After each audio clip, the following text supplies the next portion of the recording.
आज गांव में एक पेड़ की डाल से एक 30 साल का युवक लटका हुआ मिला। उसने फांसी लगाकर आत्महत्या की थी। जांच में पता चला कि वह कोई और नहीं बल्कि गांव का ही बेरोजगार युवक राम सिंह था। जांच के दौरान लाश के पास से ही एक सुसाइड नोट मिला जिस पर लिखा था, मैं राम सिंह अपनी मौत का जिम्मेदार खुद हूँ। मेरा जन्म एक गरीब परिवार में हुआ। परिवार में 3 बहनें और एक बूढ़ी माँ है। पिताजी बचपन में ही हमारा साथ छोड़कर चल दिए, जिस कारण परिवार के भरण पोषण की पूरी जिम्मेदारी मेरे ऊपर आन पड़ी। कंकड़ पत्थर तोड़कर मैंने अपनी कॉलेज की पढ़ाई पूरी की और M0A0 फर्स्ट डिवीजन में पास किया। अपनी बहनों को भी पढ़ाया लिखा।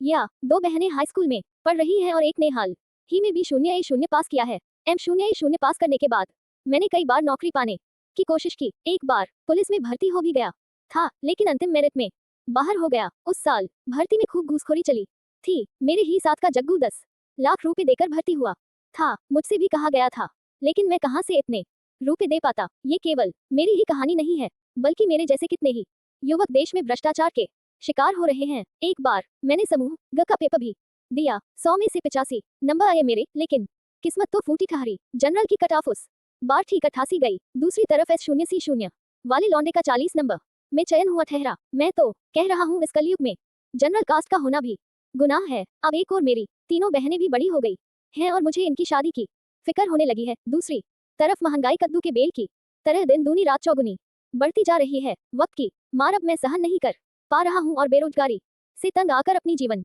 लीला समाप्त कर रहा हूँ।